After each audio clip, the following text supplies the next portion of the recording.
So over the next 4 weeks, you're going to have the opportunity to start to explore and connect with your own inner and outer child. Now, because this is a group program, we are not going to be taking a deep dive into your childhood experiences. We're going to look at inner and outer child more from a moving forward perspective. So this work is a really important part of our overall healing process.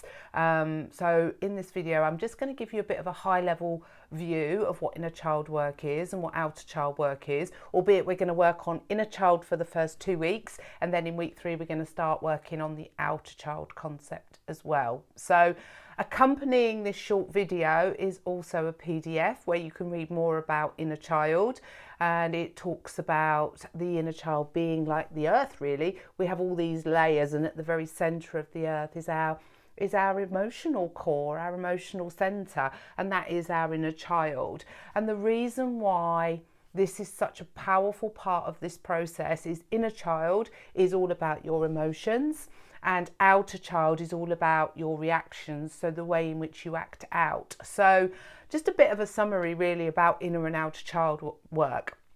Inner and outer child are representations of your subconscious mind, and this program is all about working with your subconscious mind and changing those ingrained patterns that affect how you think, how you feel, and how you behave, of which eating and weight will be part of that. So inner and outer child work is like the psychotherapy part of this program. So we will already have started to work with the hypnotherapy, but this is the psychotherapy part of this program.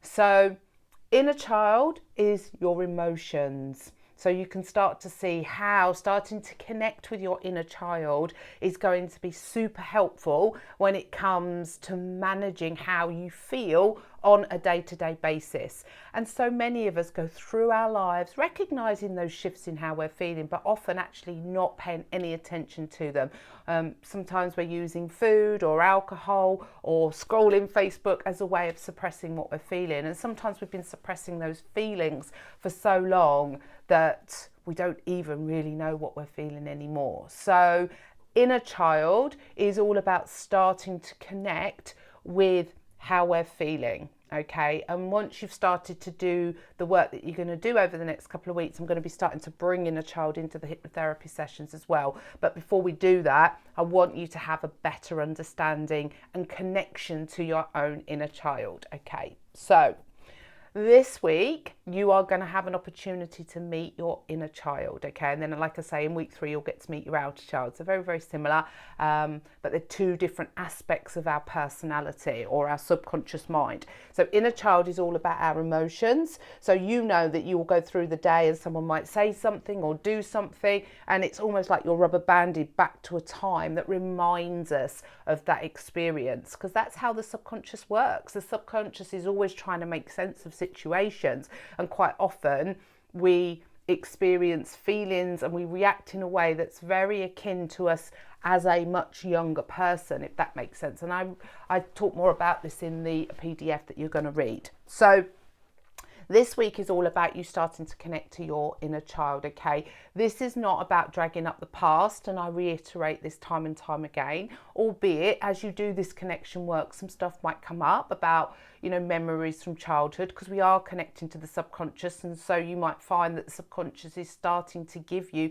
bits like a jigsaw puzzle, okay? So this is why in the welcome message I say, confidentiality is important, but equally safety is important. So if something does come up for you that you want to talk through, share it in the group, come and talk to me, and we can work through it. However, this work is more about you connecting with your inner child through your adult self. So almost I want you to start imagining that you've got this little 6-year-old inside you that needs you to parent them in a different way, not feed them or not ignore them. So this work is all about you starting to really have this idea and this understanding that you've got this really vulnerable part of you. Maybe when you were growing up, you were told you were too sensitive. And so we learn to ignore that very important core of ourselves. And when we start to connect to that part of us, when we start to connect with our feelings on a day-to-day basis, that is when we start to really calm our nervous system down. And this is what I was talking about, when we start to calm our nervous system, when we start to connect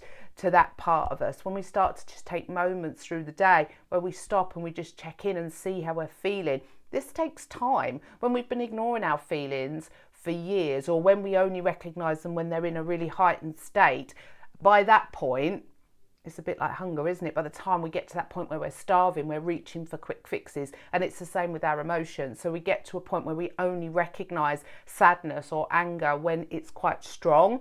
And so this process of connecting with inner child is about helping you to not just connect when you're feeling emotional. This is about starting to give that part of you some time and attention. For those of you that have got children or have been around children, you know the importance of giving them time and attention. It helps them to grow up with strong self-worth and strong self-esteem, and to feel cool in themselves. So why are we any different just because we're adults? So as we develop this work over the 4 weeks, that's what we're going to be doing. I'm going to be encouraging you. In fact, we're going to be anchoring in a child in week 2 over the heart chakra. And this is a beautiful way of you being able to, throughout the day, just do a check-in to see how you're feeling. And it's so powerful, the impact that has, that you have a go-to. So we're going to start building techniques that are going to give you a go-to to keep yourself calm. I very much see my emotions, I'm like a pendulum. And when I'm all nice and centered and I'm nice and calm, of course life throws us off balance every now and again, but I have my way of being able to bring myself back to center, take a deep breath, put my hand over my heart, and that really calms me down in that moment. Life is always going to throw us challenges, so we need to learn how to navigate and manage those. And inner child and outer child work are all parts of giving you some beautiful, easy, powerful tools that are going to help with that. And you can start to see, if you have some lovely tools for settling yourself down, the ripple effect of that is going to be, you're going to turn to food and alcohol and stuff like that. You're going to deal with relationships in your life differently. So it has a real ripple effect. So inner child is what we're going to start working on this week. Like I said, there's going to be a PDF for you to read through as well. But this week, you're going to be invited to draw your inner child. And some of you in here might have already done some of this work, but it's not a one and done. This is something that we have to keep revisiting. The idea is this stuff I'm teaching you is something that you need to do every day for life. You don't have children and just neglect them for 6 months because you haven't got time. This is what I want you to start really thinking, that you've got your own inner child inside you that needs your time and attention. And believe me, it doesn't take a lot of time every single day to make a significant difference. So this week you're going to have the opportunity to draw your inner child, and you're going to draw her with your non-dominant hand. No, I'm not crazy. Okay, the reason why we do this is because, your inner child is part of the subconscious mind that stores all the feeling stuff. Okay, so by using your non-dominant hand, you're connecting to that part of the subconscious mind.